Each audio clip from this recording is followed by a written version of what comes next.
赤云，你怎么会在这儿？好媳妇儿，原来你竟然舍得以命换命来救我。别自作多情了，我才不会牺牲自己救你呢。别以为我不知道，你故意要染上毒，然后让云桑带你上山，玄武王就不得不救你，然后就可以得到解药了。可是你别忘了，如果解药不够我们两人用的怎么办？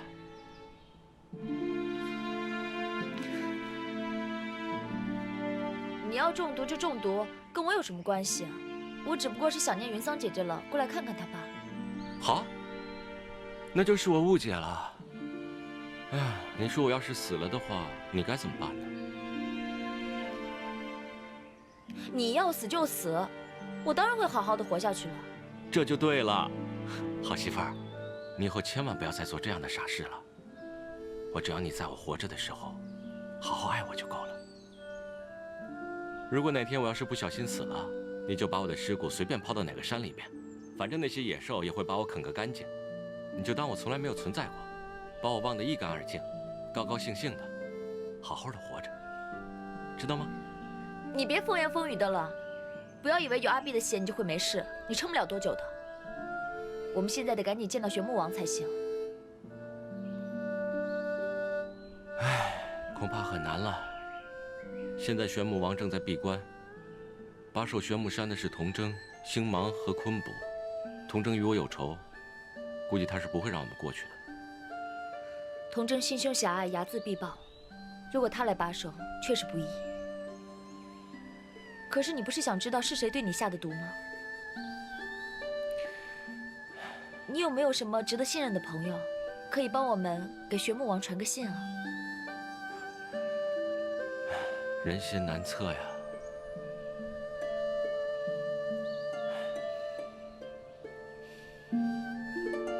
哎，我倒是有一个好办法。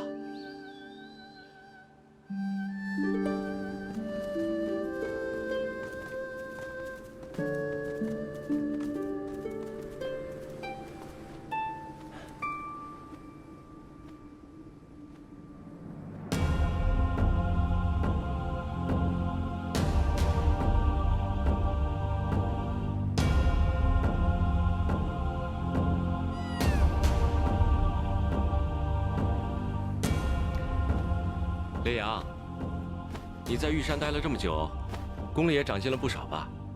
看到那边那座城池了没？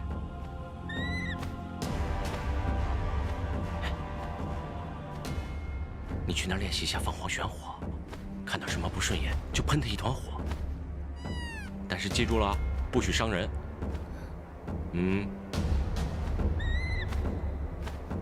烈阳，你回来！喂，你干嘛呀？烧的又不是宣阳的都城，你紧张什么呀？我紧张什么？那可是玄武都城，要是被人知道烈阳是我的，玄武肯定会立即发兵讨伐宣阳，你这样会引起战争的，你知道吗？放心吧，以烈阳现在的功力，没几个人能抓得住他。那你也不能让他胡作非为啊！童真修炼的是火灵，独缺凤凰玄火。现在烈阳出现了，童真肯定顾不上玄木山，去追烈阳了。到时候，玄木山上只剩下星芒和昆卜，我便有十足的把握上山了。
师旨意，有人在城里放火。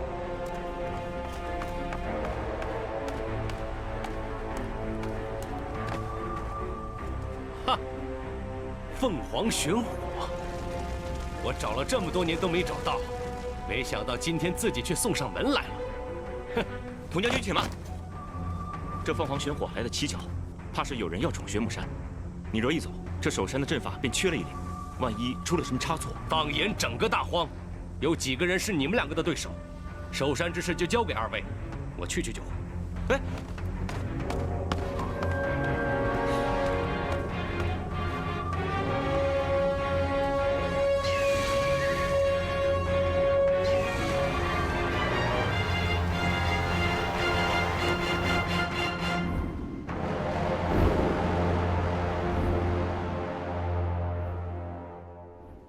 喂，就算我想见玄武王，你也不必用这么卑鄙的手法吧？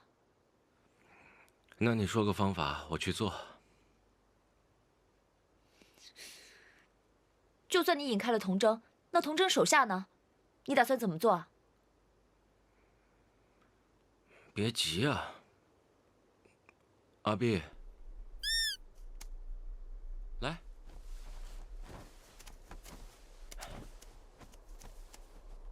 阿碧，你告诉我，你是不是真的很喜欢阿莫呀？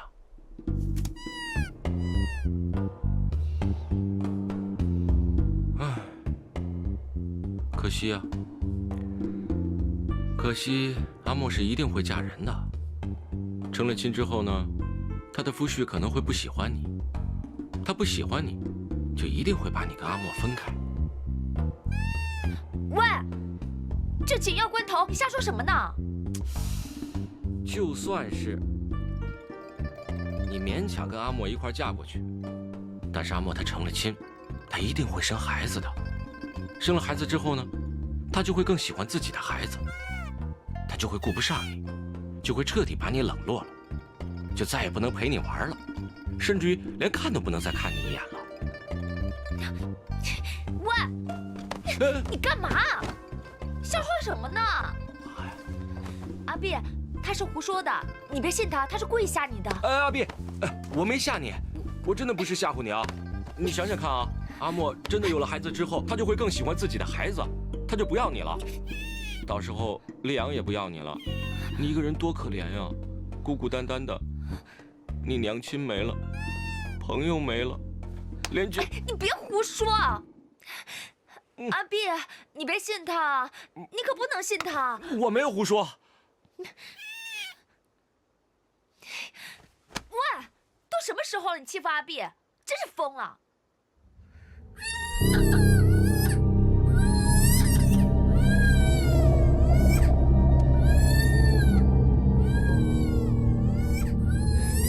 怎么会有这么大的回音啊？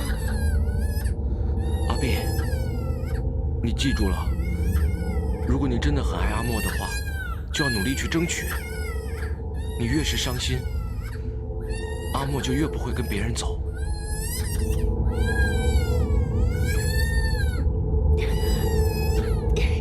你过来！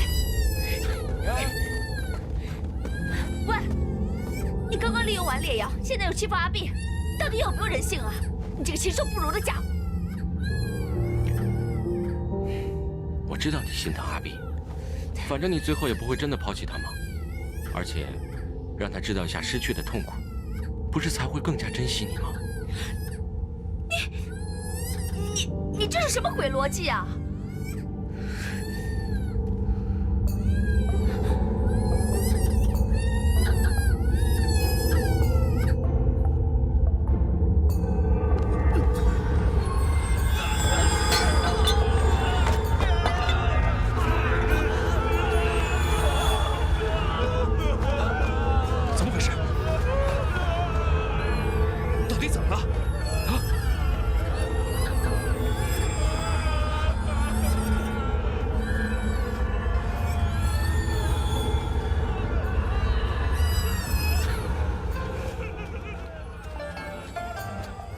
赤云大人，怎么是你？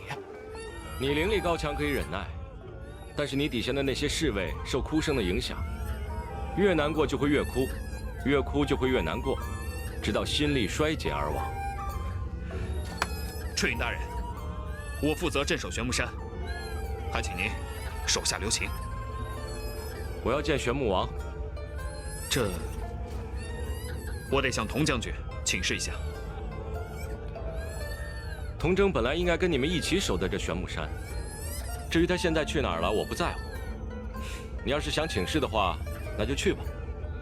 我倒是不着急，不过就怕还没等到你请示回来，你底下这些人已经哭死在这儿了。你自己看着办吧。玄木王就在小月岭，你们自己上去吧。但他愿不愿意见你，就不是我能决定的了。多谢将军。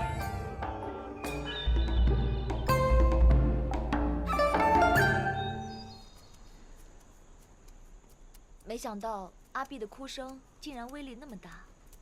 紫金鼎之外就是回音谷，地势比较特殊，一点细微的声音都能够引发回音，被扩大传出。哦，原来如此。阿碧的哭声本来就有影响人心的魔力，被回音谷扩大之后，威力自然不同凡响了。说的没错。你呀，他说什么你都信啊？怎么那么傻呀？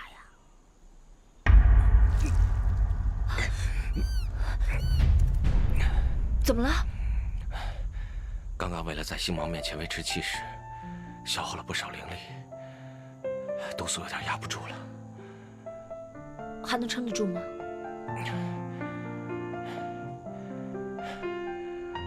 只要有你陪在我身边，就算是死，我也毫无遗憾了。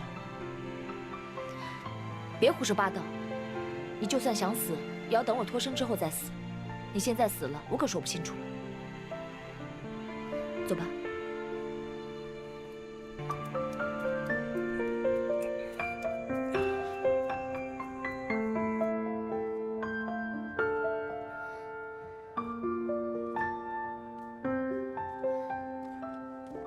你能撑得住吗？没事。那就是玄木王。赤云来了，还带着客人，你们稍等一会儿。赤云，赤云，赤云，赤云，赤云，赤云，他怎么了？他中毒了，毒性十分严重，求玄木王赐药。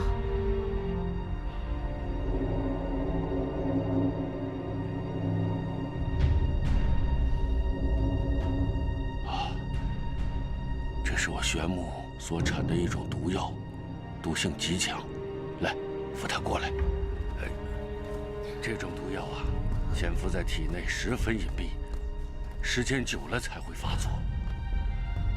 中毒的人根本无法知道自己是什么时候中的毒，自然也就不知道是什么人下的毒了。那该怎么办呢？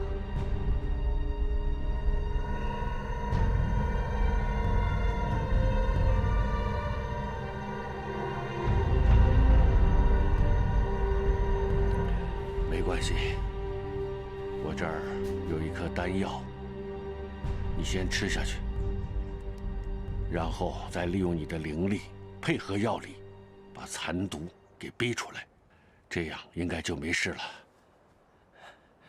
他为了救我也中毒了，求玄木王再赐一颗丹药。解药我这儿只有一份儿。姑娘，你坐下。把手给我。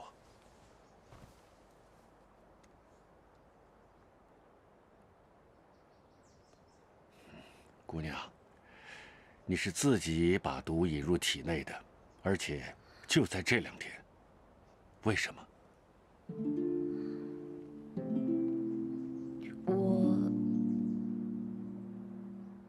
我是因为他欠我债，如果他死掉的话，那我就找不到人讨债了。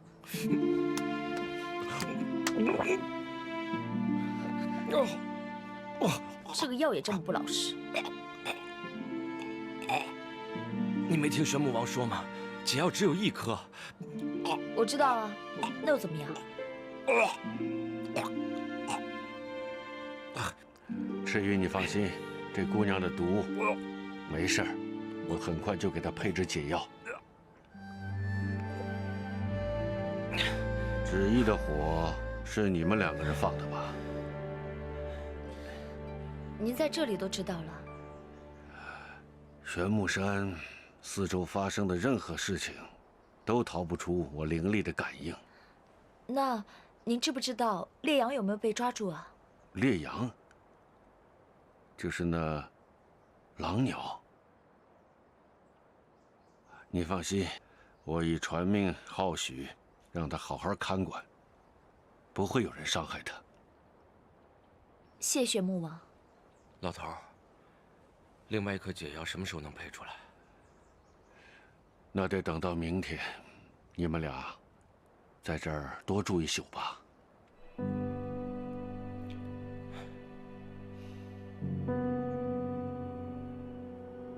是什么人下的毒？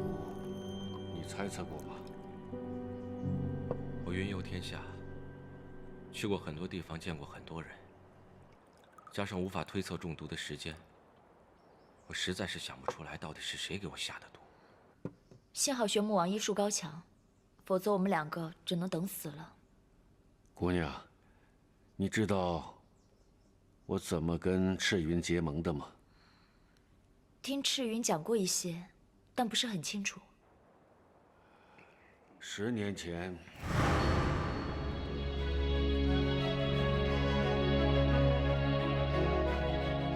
我宣布，赤云是我玄木最尊贵的客人。从今天起，若将玄木将永世结盟。最近，赤云将会在我玄木山养伤，各位都要像敬重我一样。 敬重他，不得对他无礼。陛下，此事我已做出决定。原本我请他到玄木来教我们如何锻造兵器，可他却聪明得很，一开始根本不肯把最精妙的部分告诉我们。 那时我才明白，他当初之所以答应与我定下盟约，是因为他要救那个受伤的姑娘，以及深入玄木，了解我们内部的情况。后来，我什么都没有要求他，尽心尽力地教他种植树、医术，又用了一个北冥鲲的卵作为交换。 告诉他，只要把卵孵化了，将来就可以在天上飞。他才慢慢的开始教我们一些东西，直到后来给我们玄木供给兵器。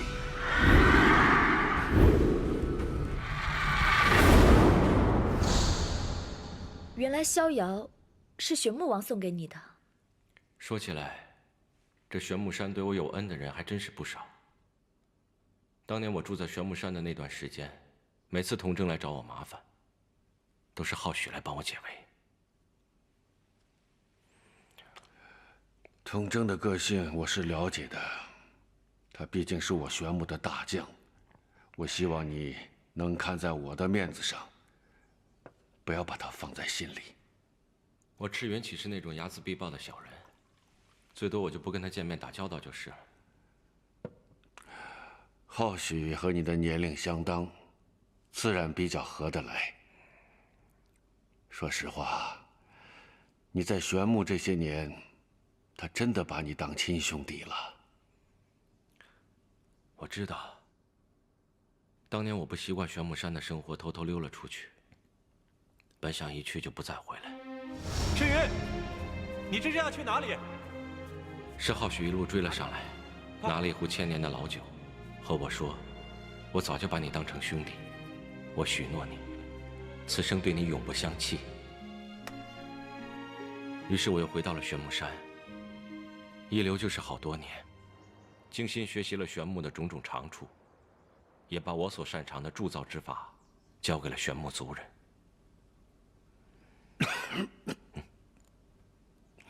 怎么了？难道你的毒又加深了？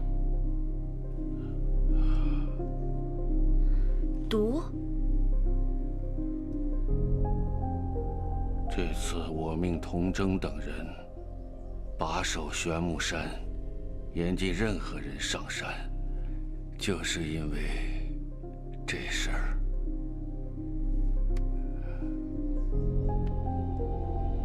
赤月，我担心我撑不了多少日子了。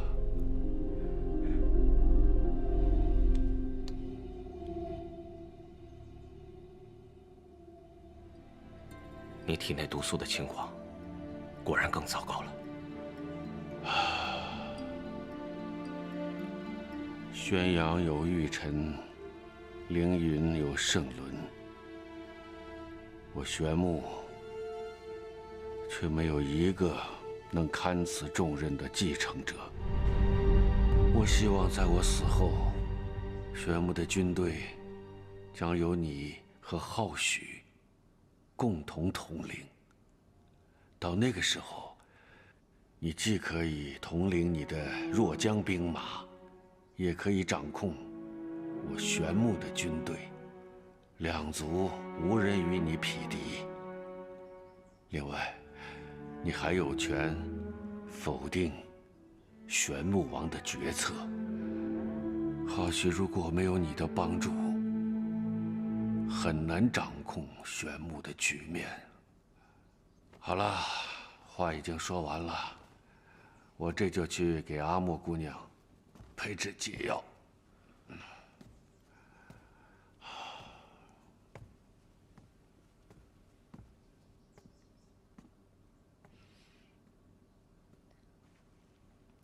玄木王说的是真的吗？是真的。怎么会呢？不是说玄木王医术冠绝天下，他怎么可能救不了自己？谁能给他下毒啊？玄木王一生为了治病救人，研习药性，遍尝草药，试遍了各种各样的毒，各种药性在他体内混杂，已经磨损了他的身体很多年。再加上这2年为了治魏心的病，他搜救了很多不知名的毒物，以身试毒，最终还是没有能治好魏心，又激发了他积存在体内的毒素。现在看来已经是百毒齐发，无药可救了。可是，总应该有办法吧？他可是尝百草的玄木王啊！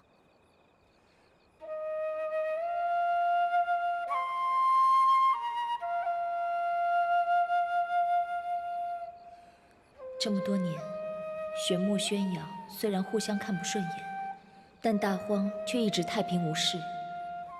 就是因为玄木王德高望重，天下民心所向，即使雄才伟略如父王，也不敢逆天而行。如果玄木王不在了，那天下可真就如玄木王所说，大乱了。到时候我的哥哥们就必须要上战场。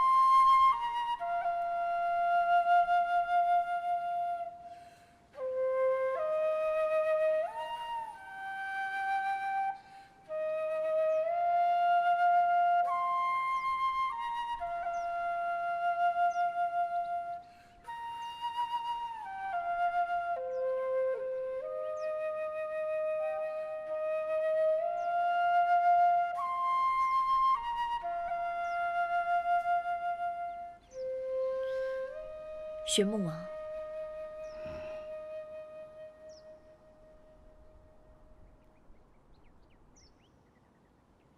你知道吗？你长得很像我一个故人，就跟一个模子刻出来的一样。是吗？他叫穆青廖若，现在知道这个名字的人已经不多了。可是，在很久之前，她可是整个大荒最有名的女子，人们都称她穆青奇女。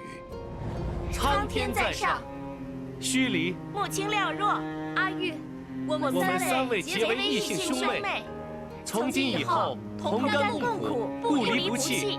若违此诺言，就罚他孤独终老。自从成了玄武王，细细数来，快乐的日子竟没有几天。生命太长太长，欢乐却太少太少。我累了，想休息了。自私的想休息了。没关系，累了就休息一下吧。没有人会怨你自私。你已经为玄木撑了这么多年，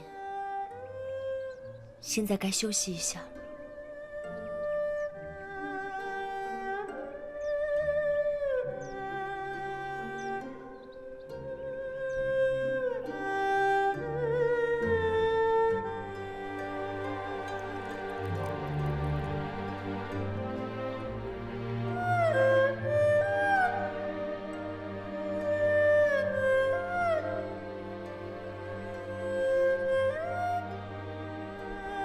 无论你是谁，今后嫁给谁，都跟我没有任何关系。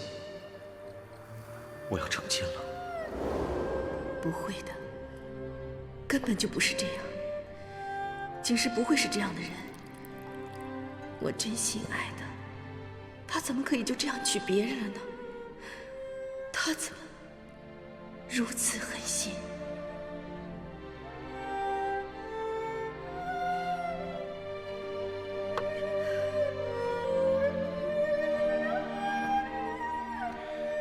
王姬，圣伦王子，你怎么来了？王姬，你身上有伤，不宜在床。我正在想办法阻止这场婚事。阻不阻止，已经跟我没有关系了。帝音正在四处打探你的下落，为避免发生意外，由我亲自送王姬回玄木吧。王姬，请相信我，景时的婚事，我比你更紧张。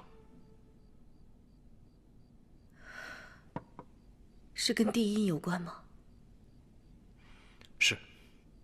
好，有劳了。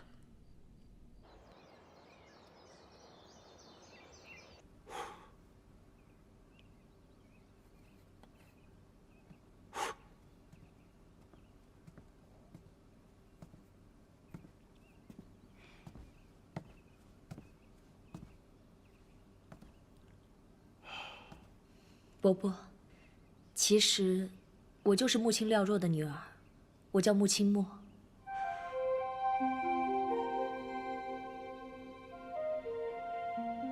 穆青墨，之前不是有意隐瞒伯伯的，还望您不要见怪。坐坐坐。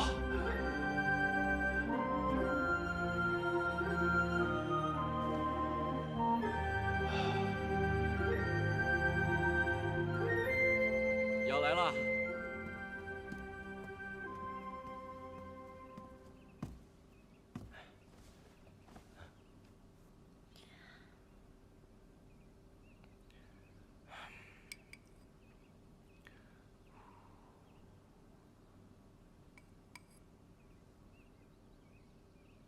浩许长溪上山了。赤云，你带上阿莫到山里走走，或许还不知道我的病情。我想单独和他们待会儿。长息，长息是谁啊？玄木王的义女。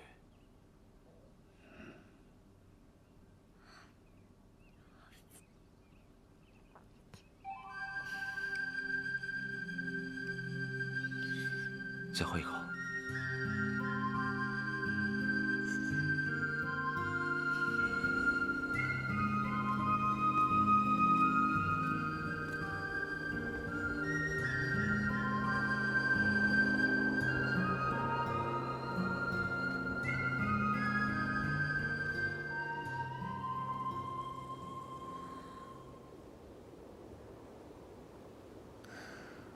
赤云，我觉得很累，很害怕。一旦战争开始，首先被卷入的就是我们这些王族子弟。你要是累了，就靠在我的肩膀上休息；你要是害怕，就到我怀里来，我会保护你的。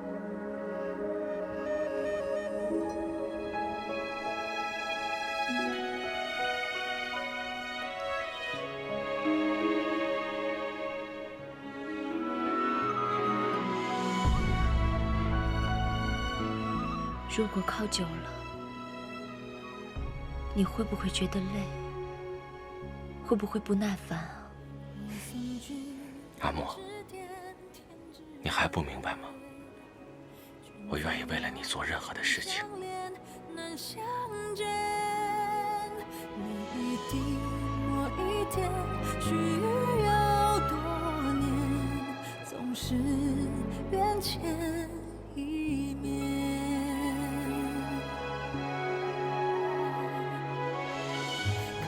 曾像誓言归来，你的身影依然在。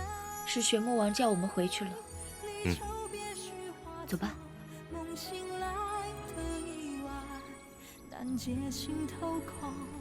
这衣袍是你亲手做的，对吧？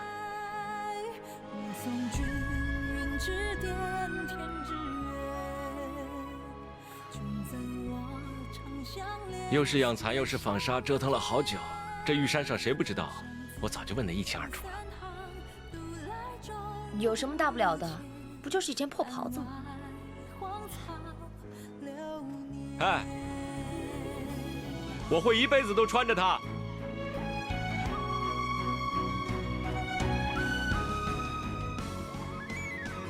哎，赤云，赤云，如此艳动。想必这就是玄木王的义女长息了。云桑姐姐受伤了，幸亏遇到凌云圣伦，护送云桑姐姐回来了。圣伦，他也在紫金鼎。他把云桑姐姐送到就走了。云桑姐姐怎么会受伤呢？你是谁？大王姬的名字是你能直呼的吗？名字本来就是用来被叫的。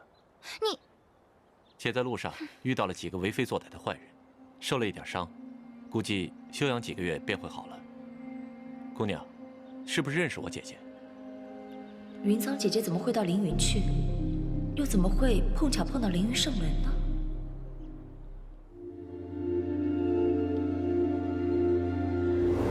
你怎么突然变得这么冷漠了？凌云族注重礼教，以后请大王姬不要再来了。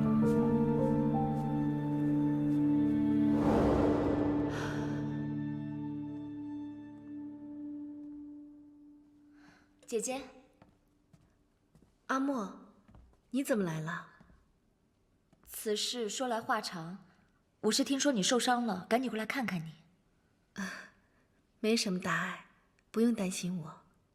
到底怎么回事啊？你怎么会被圣伦所救呢？我见到景石了。景石将军，他不是在天牢吗？难道是你闯了凌云的天牢？圣伦救的我，这次他送我回来，丝毫都没有提我受伤的真正原因。要是父王知道了，恐怕是很失望吧。玄牧的众多孩子当中，我是最听话的，可偏偏是我爱上了景时将军。你已经够好了，真的不需要如此克制自己。你们是真心相爱的，这根本就没有错啊。真心相爱。景时说，他从没爱过我。这是他亲口说的。他说，我不但害了他，害了圣伦，也害了我自己。阿莫，我不知道我是不是真的把他害了，还是自始至终我就会错了他的意。我不明白，这跟圣伦有什么关系呢？大概怕帝音等人借题发挥，利用景时打压圣伦吧。都这时候了，他心里面还想的是圣伦。这个将军，忠诚是忠诚，就是少了些男人的担当。姐姐，这如果是他的真心话，那这个男人不要也罢。感情怎么能说忘记就忘记呢？姐姐还不知道玄牧王的病情，等知道之后，还不知道要如何悲痛呢。阿莫，你怎么脸色这么难看？你不舒服吗？没什么，姐姐。现在最重要的，还是要养好你的身子，别的就不要胡思乱想了。云桑姐姐迟早会知道玄牧王的病情。卫星妹妹死时，云桑姐姐大概以为一切都结束了，所以痛苦终于爆发了出来。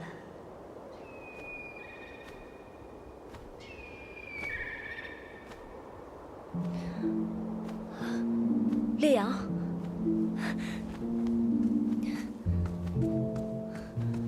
烈阳，你没事吧？没受伤就好。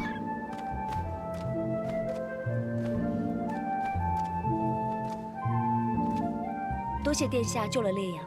不敢当，我只是按照父王的命令行事罢了。父王说有重要的事情，请你回去跟我们商量一下。可是，我毕竟是个外人，去的话是不是不太好？是父王让我来特意请你回去的。听说你是姑姑的女儿。这么说来，我们也算是亲戚了吧？我该怎么称呼你呢？若殿下不嫌弃的话，就跟我的母亲和哥哥们一样，叫我阿莫吧。阿莫，你可以叫我浩许，或者浩许哥哥。浩许哥哥。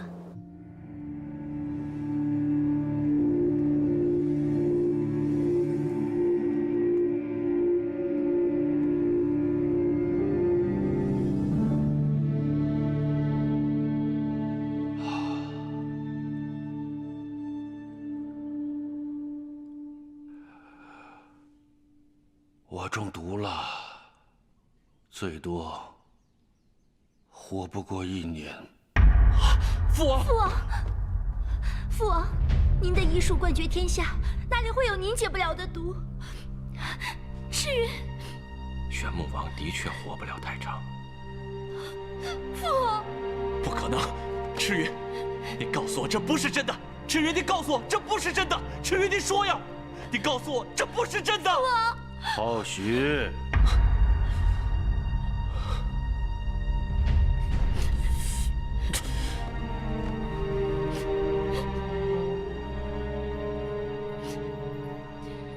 儿子，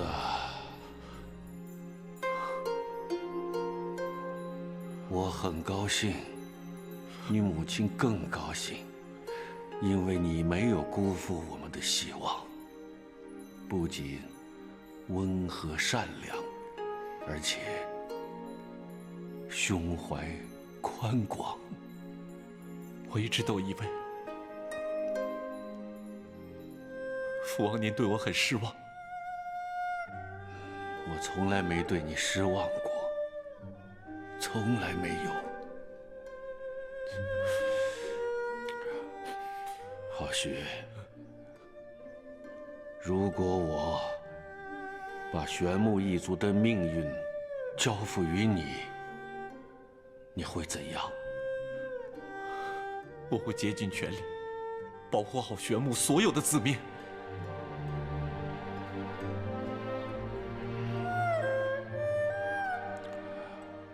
我要昭告天下，你和赤云结为异姓兄弟。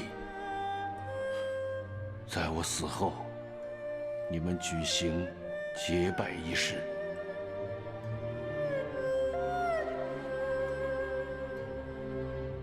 听凭父王安排。赤云是一个值得信赖的英雄，你去给他磕3个头，求他，向他保证，这一辈子信任他，永不猜忌他，并求他答应你，与你永世结盟，守望相助。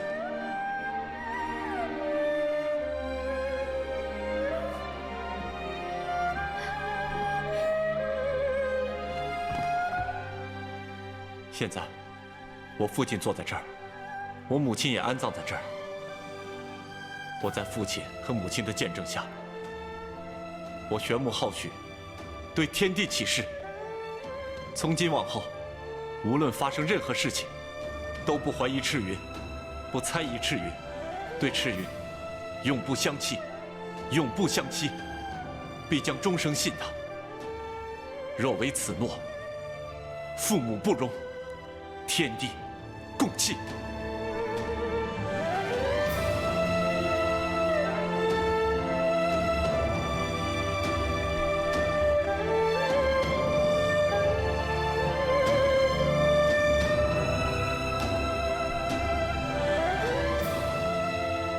我答应你。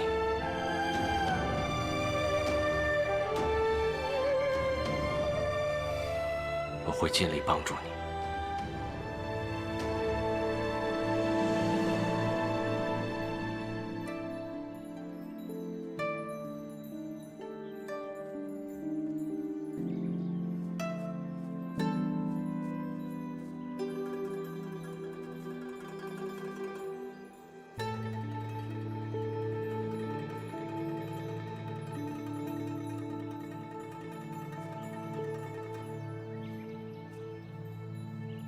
这个送给你，希望有朝一日能帮到你。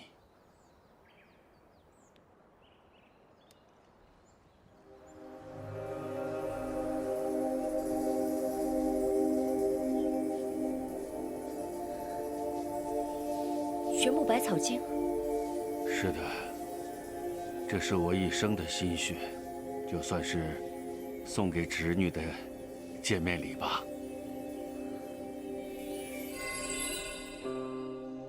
为什么不传给云桑姐姐呢？她的天分不在这儿，也许是医药总是和死亡息息相关，在她的心里一直排斥这些。再说，这也不是什么好东西。玄木人很多人都在觊觎，留在他手里，也许会给他带来杀身之祸。这是天下第一人的一生心血，可以不动声色中就令绝代英雄一命呜呼，也可以凭借妙手回春之术左右天下。玄木王竟然将这个东西交给了我，可是我是宣阳王的女儿，你也是我义妹穆青廖若的女儿。谢谢伯伯。不客气，这东西在你手里，是福是祸都难料。我明白了，伯伯，我打算离开玄木山。天下没有不透风的墙，一旦我的身份被发现了，只怕会引起惊涛骇浪，让原本就形势严峻的玄木雪上加霜，更会让赤云陷入险境。不管是为了伯伯，还是为了赤云，我都应该尽早离开。伯伯，可有什么话让我转告给我娘？我要说的话，他心里都明白。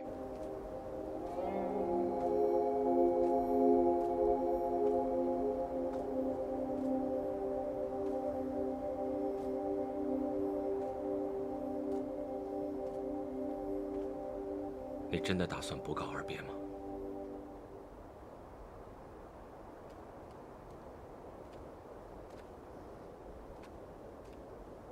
你要是真的为了阿莫好，那就让他离开吧。玄牧现在局势紧张，童征、昆卜、星芒等人的势力盘根错节。本来以为地位之争会在很多年以后，有什么异心他们都得压着。可是现在父王的病瞒不了多久了，他们要知道了，一定心思大乱。一时之间，他们可能还不会对浩许怎么样，可是你毕竟是外族人。他们不会对你手下留情的。我赤云从来就没有怕过。你自然是不怕，可是你手里没有一兵一卒，难道你不担心一不小心保护不好阿莫吗？再说，不管怎么样，你也得为若江考虑才是啊。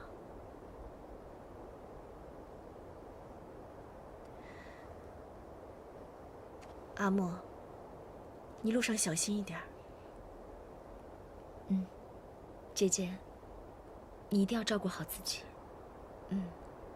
你也照顾好自己。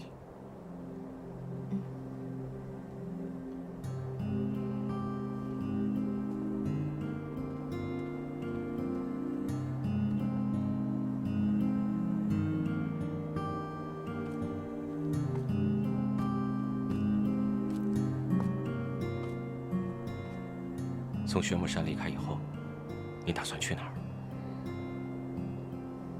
母后不许我回宣阳，我想趁着天下太平四处走走。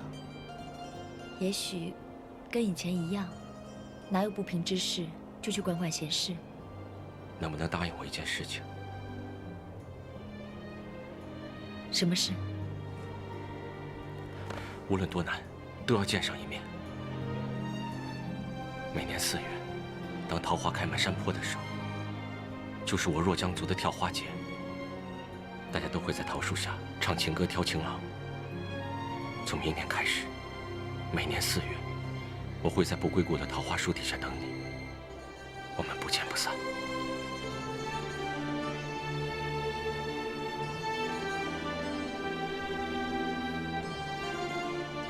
你若年年穿我做的衣袍，我便年年来看你。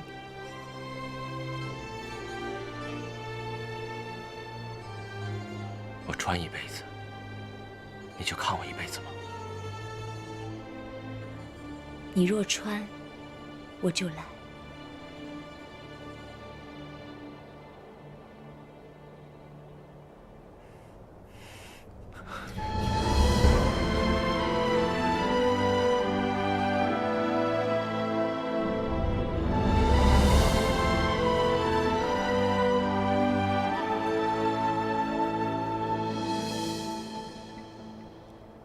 初见若缱绻誓言，风吹云舒卷，岁月间，问今夕又何年？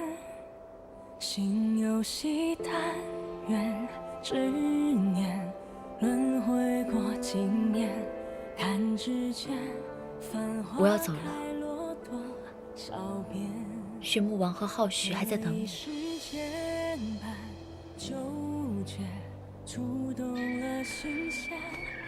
我把阿木和阿碧都交给你了。不知可否再见，留一片桃花纪念，了却浮生缘，眉目间还有烈阳，走吧。思念，一寸土，一年暮，一花一树一滩土，情始终，爱偏开在迷途。往前路，往旧物，往心，往你，往最初，花斑斑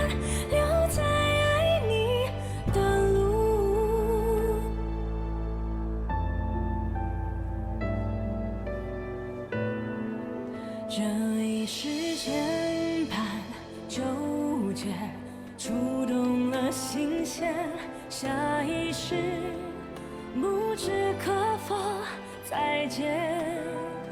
留一片桃花纪念，了却浮生缘。眉目赤云，还有我的我是你的债主，在这个世上，只有我可以取你的性命，不许让童真伤你。我答应你，除了你，谁都不能伤到我。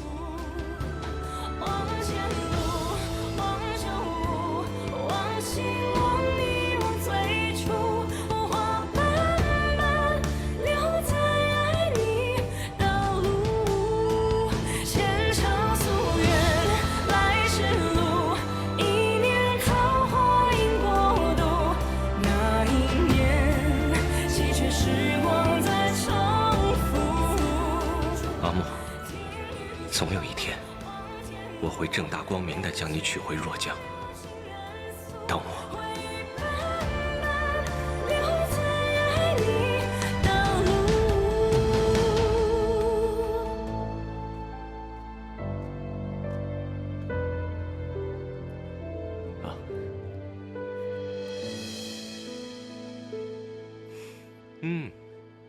不是说好了不再投酒给我喝了吗？为什么又是酒啊？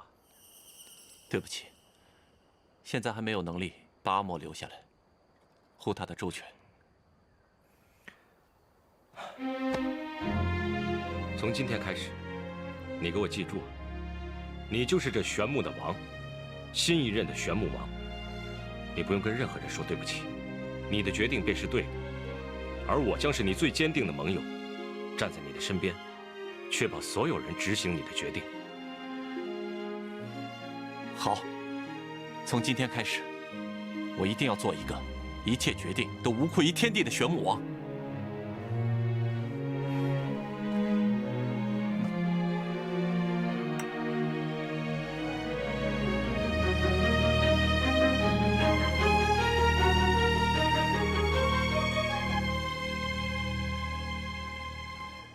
阿莫姐姐，也好，我日日盼着你回来，没想到你真回来了。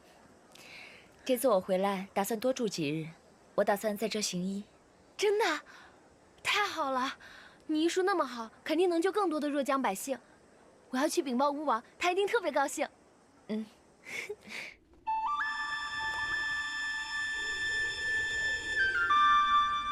阿莫，我每天都会穿着你织的袍子，想你的时候，就会来这里站上一会儿。你在哪儿？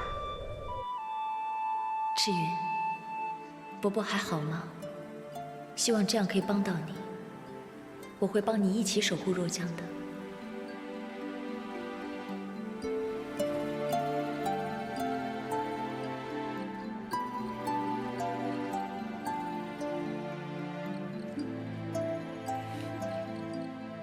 你是不是喜欢上次来的那个什么墨？他叫穆清墨。管他叫什么墨，你就说是与不是吧。是。我也喜欢你。我知道，但那是你的事，跟我没关系。赤云，你……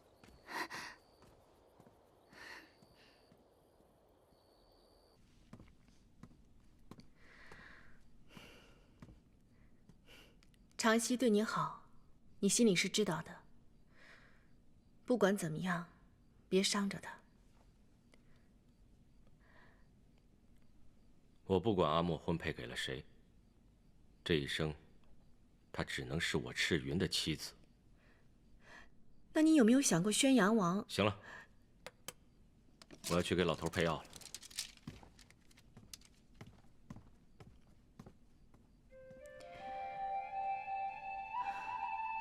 这些草药，危急的时候可以用，但是药量极少，得省着点用。啊，谢谢。以前玄木族虽也曾派人来教授医术，但是和姑娘教的相比，相差甚远。姑娘如此高明的医术，定能帮助更多的若江百姓。老朽在这里谢过了。不必多谢。这段时间赤云不在，若江就就交给您了。姑娘放心，我会替您和赤云大人守护好这里的每一个人。我在这里已经待了6个月了，我想出去走走，看看有没有需要我帮助的人。老朽多谢姑娘的教导。另外，老朽还有一件事情要提醒姑娘，请说。您毕竟是宣阳族的王姬，凭借医术行走天下时，切记要隐瞒自己的身份，这样可以避免引起一些不必要的麻烦。多谢您的提醒，我已经想到办法了。后会有期。阿碧，从今天开始，我就得叫木青公子了。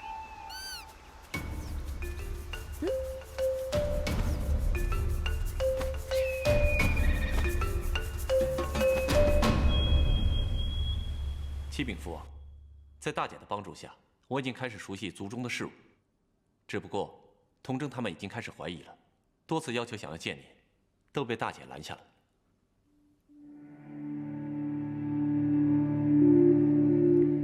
我命人暗中从民间网罗一些能人高手，希望可以为我所用。边境方面，宣阳已经对玄牧的边境开始增派兵马，宣阳对玄牧一战，恐怕是志在必行了。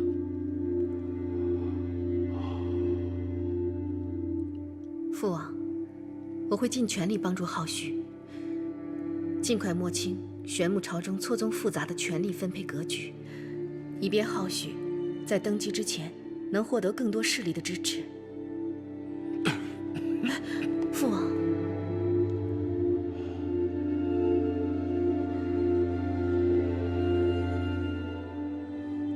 你们不必为我担忧，我能撑到今日已经是奇迹了。虽然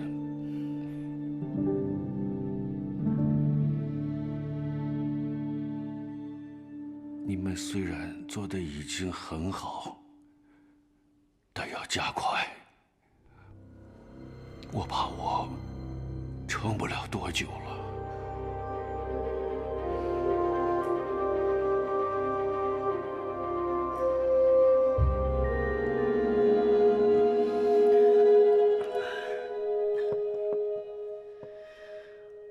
圣伦日后娶了宣阳王姬，在族中必定声势大增，对我等很不利。你们2人有什么办法？二哥不必担心，我倒是觉得圣伦和这个宣阳王姬的婚事，说不定是祸非福。哦，此话为何？说来听听。二哥可知，当初蟠桃宴时，玉山出了个小贼，妄图盗取玉夫人的宝物，结果被罚禁足玉山5年。这件事我倒是有听过，可是这跟圣伦有什么关系呢？我听说呀，这个小贼正是圣伦即将迎娶的宣阳王姬。此话当真？当时你我到玉山的时间比较晚，而且心思都放在了大荒英雄榜的争夺上，还真不知道这小贼的身份。正是宣阳王姬。在玉山行窃这样的大罪，却只做了禁足5年这么轻的处罚。而且我听说圣伦又再次前往玉山，正是为了此桩婚事，向玉夫人要人。原来如此啊！在玉山行窃这样的事都做得出来，可见这个宣阳王姬必定是在王族骄纵惯了，不守规矩，胆大妄为。这样的女子要是嫁给了圣伦，说不定反而会给圣伦增添不少祸患。韩燕所言甚是，看来这桩婚事未必是件好事。韩燕王子心细如发，属下真是佩服佩服。但是我们不能把希望都放在对手身上，也要想办法增加自身的实力。我让你们留意天下奇人异事，有何收获？哦，我最近公务繁忙，没顾得上此事。最近这中州城里倒是出了一位奇人，他自称是穆青公子。穆青公子是。此人有何神意？据说这穆青公子行医天下，为人看病，而且分文不取。最重要的是，这世间有传闻，这天下就没有他看不好的病啊。哦，如果此人真像传说中的那么厉害，若是能将他收入我的旗下，对我在朝中的声望必定大有裨益。圣伦之所以在父王面前还有一席之地，那是因为他在百姓中颇受尊敬和拥护，这正是我最缺的。属下愿意去游说穆青公子，为二位王子笼络天下奇才。不必了，此等奇人必须要用万般的真诚才能感动。我想亲自去请。是，属下愚钝了。哪里不舒服？我头晕头疼。没什么大碍，只要回去服用一点这个就好。谢谢啊。二位王子，请。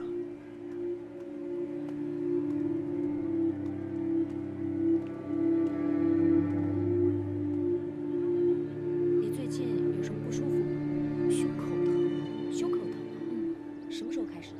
我以前就听说过这位穆青公子，医术了得，从来分文不取。是啊，若非亲眼所见，又如何能相信他为人治病，却只求为玄穆王祈祷呢？他为玄穆祈福，难道他是出自玄穆氏的？这世间当真有如此奇人？那我们就前去会会这位穆青公子。是。一日3次，请拿好啊！谢谢公子，谢谢公子。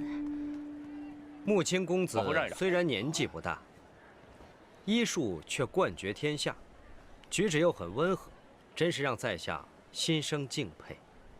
见过穆青公子，在下姓常，非常敬佩公子高义，想请公子饮几杯酒，闲聊几句江湖散事。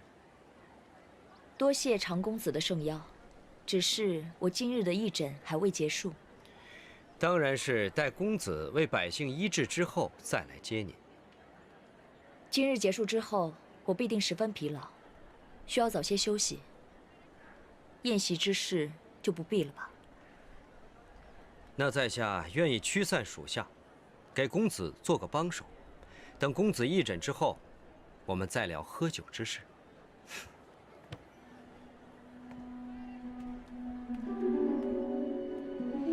帝因他贵为凌云王子，居然也来了，也不知道他有何动机。二哥，你都在穆青公子那儿帮忙3天了，他这一点表示也没有，太过分了。韩燕，此等奇人行事自然与庸人不同，才3天，我等得起。我就不信以我的身份，这么低的姿态，他会不给我一点面子。那要万一义诊结束之后，他还不识抬举呢？此等奇人，不能为我所用，那当然也不能为他人所用。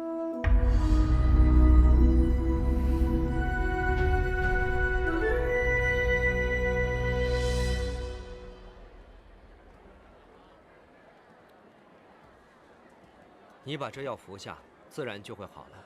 谢谢公子大恩。要谢，就应该谢穆青公子。谢穆青公子大恩。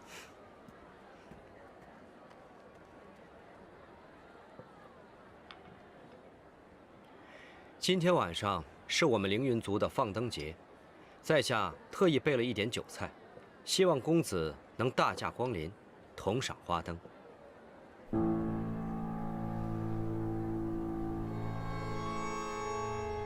这个帝因也不是简单之人，所以才是圣伦最大的竞争对手。看来我不答应他，他一定不会善罢甘休。那在下就恭敬不如从命了。